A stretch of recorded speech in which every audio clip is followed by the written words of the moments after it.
Bonjour, Eurecia, nous sommes une entreprise spécialisée dans le monde des RH. Notre métier, c'est d'améliorer l'expérience des collaborateurs de manière à ce qu'ils vivent un quotidien dans une entreprise qui soit toujours plus humaine et plus performante. Et nous sommes fiers de compter plus de 200 000 salariés utilisateurs de nos solutions, et ce dans plus de 66 pays. Ce qui était important pour moi, c'est d'avoir des bureaux à l'image d'un petit village. Donc on a une place du village et des espaces de vie, d'échange, de passage, de travail. On a une ludothèque, on a des espaces de repos, de massage, de réflexion, de réunion. Et en fait, ce qu'on voit, ça fait 1 an qu'on habite le lieu et chacun s'approprie ces différents espaces au fur et à mesure et avec des évolutions sans cesse. Le bâtiment que vous voyez derrière moi est un bâtiment qui date du début du 19e siècle, qui a un fort caractère architectural et qui se trouve très proche d'un site classé qui s'appelle le Canal du Midi. Ce site classé du Canal du Midi est soumis aux doléances et à l'approbation des architectes des bâtiments de France que nous sommes allés voir pour proposer notre projet et travailler avec eux l'aménagement du site et l'architecture du bâtiment tel que vous le voyez actuellement. Pour augmenter cette qualité de paysage et pour agrémenter le bâtiment lui-même de tous les aspects extérieurs, nous avons travaillé sur l'aspect paysage en amenant des petites touches, des pontons, des potagers, des espaces où on met des ruches, des petites guinguettes, de façon à ce que l'ensemble extérieur puisse aussi participer à la bonne qualité de travail des usagers qui utilisent le campus Eurecia.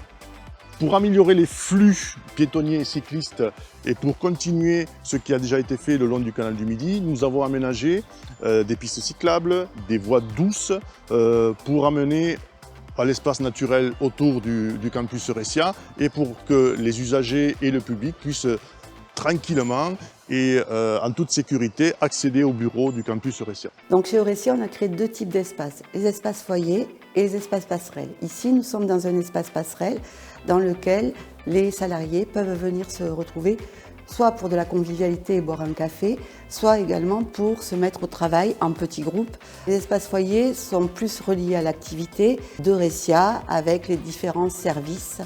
Ils sont pensés tous uniques dans leur forme. Quand on a réfléchi sur l'ambiance du bâtiment, on s'est aperçu qu'on avait des murs authentiques avec de la brique, des morceaux de plâtre, des sols tomates, du bois, des planchers. On a fait en sorte de garder l'âme des lieux dans le projet de manière à réutiliser ces éléments-là. Tous ces matériaux ont permis de recréer une nouvelle ambiance en lien avec le passé.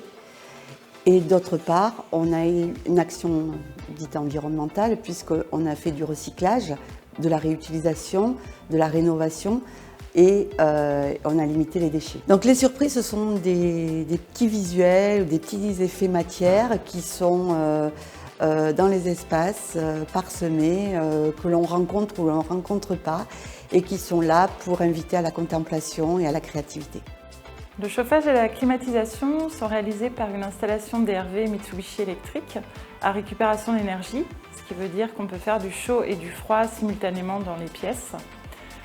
Nous avons également une centrale double flux à récupération d'énergie, ce qui veut dire qu'on profite de la chaleur de l'air qu'on reprend pour préchauffer l'air extérieur.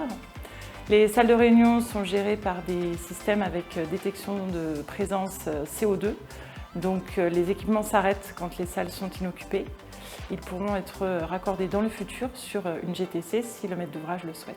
La principale difficulté technique a été l'exiguïté de la terrasse.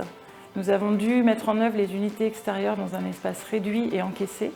Il a fallu trouver des solutions pour que l'installation fonctionne et soit exploitable et maintenue dans les règles de l'art. Pour les unités intérieures, le chantier a été réalisé sans faux plafond. Il a donc fallu trouver des solutions pour que les unités intérieures soient visibles sans être trop apparentes. Elles ont pu être cachées dans des coffres en allège, elles ont pu être peintes de la couleur du plafond ou bien cachées par de la végétation. L'installation de DRV est pilotée par une commande centralisée.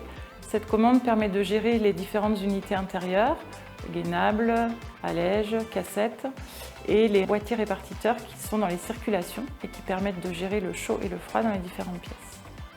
Et finalement, ce campus Eurecia, c'est un véritable lieu de vie où les collaborateurs sont ravis de venir le matin, de partager un repas le midi sur les tables de pique-nique. Et ça nous permet de partager, de vivre une aventure humaine extrêmement riche, dense et intense et passionnante.